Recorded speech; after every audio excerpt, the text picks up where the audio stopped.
Imaginen la escena. 13 de diciembre de 1872, puerto de Gibraltar. Un bergantín llamado Mary Celeste es remolcado a puerto. Su carga está prácticamente intacta. Está en perfectas condiciones para navegar, pero a bordo no hay ni un alma. Hoy vamos a sumergirnos en el que es, posiblemente, el misterio marítimo más grande de la historia. Y lo haremos como si fuéramos parte del propio tribunal que intentó resolverlo, analizando solo las pruebas, los hechos. Esto fue exactamente lo que se encontró Oliver Devoe, el primer oficial del barco de Igratia, cuando abordó el Mary Celeste en mitad del Atlántico. La sensación debió de ser escalofriante. En la cocina, todo en orden, con provisiones de sobra para 6 meses. En los camarotes, las pertenencias de la tripulación, sus pipas, su ropa bien seca, todo cuidadosamente guardado. Pero las 10 personas que iban a bordo simplemente se habían esfumado. Esta es la pregunta que lleva resonando casi 150 años. Y es que el barco ya venía con una especie de historial de mala suerte. Su nombre original era el Amazon, y bajo ese nombre ya había visto morir a su primer capitán y había sufrido varios percances. Tras unas buenas reparaciones, lo rebautizaron. Este era su viaje inaugural con su nuevo capitán, Benjamin Briggs, un hombre respetado, abstemio, que además viajaba con su mujer y su hija de tan solo 2 años. La cronología aquí es fundamental.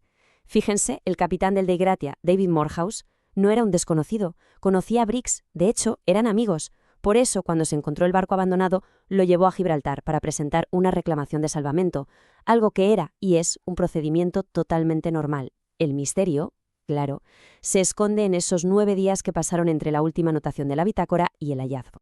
Y es en Gibraltar donde todo se tuerce. Lo que debería haber sido un simple trámite de salvamento se convierte de la noche a la mañana en una investigación criminal en toda regla. El Tribunal del Almirantazgo, en lugar de centrarse en el rescate, empezó a buscar culpables. Y el fiscal a cargo, bueno, él ya tenía una teoría muy clara desde el primer minuto. Frederick Soliflat. Hay que entender a este hombre. No era alguien que creyera en accidentes o en la mala suerte. Para él, si había un barco vacío, tenía que haber un crimen detrás. Estaba absolutamente convencido de que se había cometido un asesinato y que la tripulación del de Igratia estaba metida en el ajo. Su mente se cerró en banda y la investigación se convirtió básicamente en una caza de brujas. Esta era la historia de Soliflut, un motín sangriento. Llegó a presentar como pruebas unas supuestas manchas de sangre en la espada del capitán y unas marcas de hacha en la proa del barco. Para él el caso estaba claro, una tripulación borracha que se amotina y asesina a todo el mundo, con la posible ayuda de Morehouse para repartirse el botín. Pero la pregunta es, ¿las pruebas físicas de verdad apoyaban esta acusación tan grave?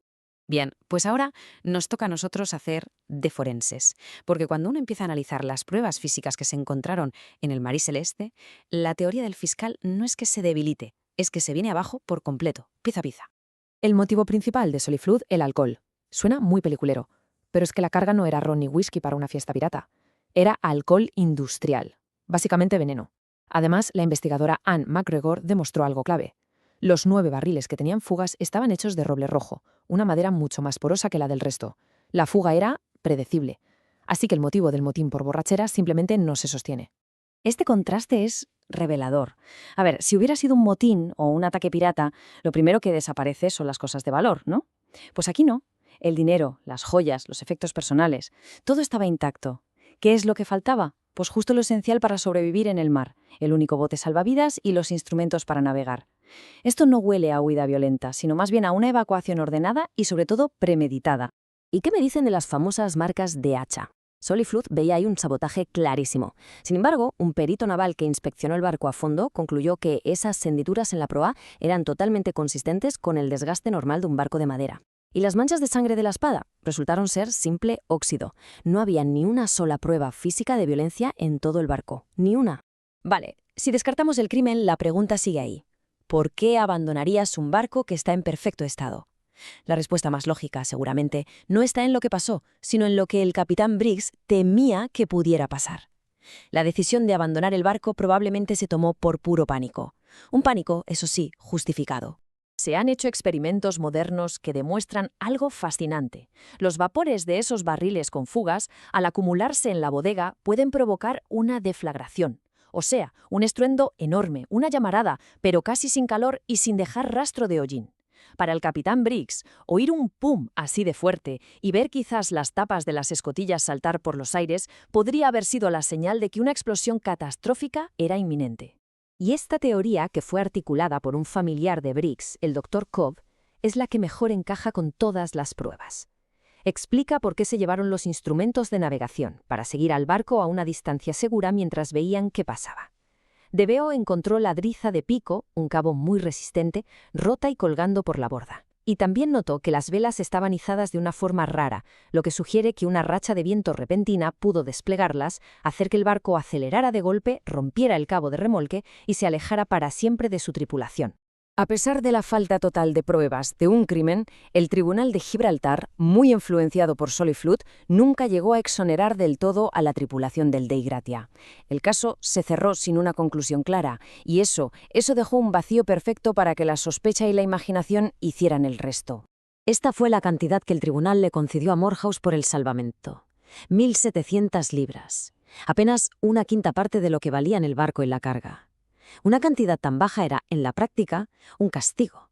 Era la forma que tenía el tribunal de decir: no podemos probar que hicisteis algo malo, pero seguimos sin fiándonos de vosotros. Y aquí es cuando el caso salta al estrellato mundial. Un joven Arthur Conan Doyle, años antes de inventar a Sherlock Holmes, escribió un relato de ficción sobre el barco. Pero claro, le añadió de todo: asesinatos, locura, un superviviente vengativo. La historia fue tan popular que el público empezó a confundir la ficción con la realidad y el nombre erróneo Marie Celeste se quedó grabado para siempre. Vamos a hacer un último ejercicio. Imaginemos que somos un tribunal de seguros de hoy en día. El objetivo es simple: decidir si la reclamación de salvamiento del Dei Gratia fue legítima.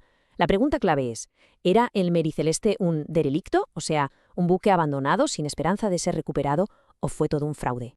La tabla lo resume bastante bien. Por un lado tenemos la teoría de Soliflute, que no tiene ni una sola prueba que la respalde. Por otro, una explicación lógica que encaja con toda la evidencia física. Investigaciones posteriores, como las de Anne McGregor o las del inspector Lockhart, desmontaron por completo cualquier acusación de fraude. Dejaron claro que no había ninguna conspiración. La reclamación de salvamento era, y sigue siendo, totalmente válida. El barco, pobre, nunca se libró de su fama. Se le consideraba un barco maldito, así que fue vendido y revendido, convirtiéndose en una ruina para sus dueños. ¿Y su final? Su final es de lo más irónico. En 1885, su último capitán lo estrelló a propósito contra un arrecife en Haití para intentar estafar al seguro. El fraude se descubrió y el barco, que se hizo leyenda por un misterio, terminó sus días en un vulgar y fallido acto criminal. Y aquí es donde, como historiadores, encontramos lo verdaderamente fascinante del caso. No va de fantasmas ni de monstruos marinos, va de una cadena de sucesos muy lógicos: una carga potencialmente peligrosa, el miedo totalmente justificado de un capitán responsable, una evacuación por precaución y un golpe terrible de mala suerte. El verdadero misterio no es qué pasó en el barco, sino por qué la explicación más racional quedó sepultada bajo una montaña de sospechas y una ficción tan potente que ha llegado hasta nuestros días.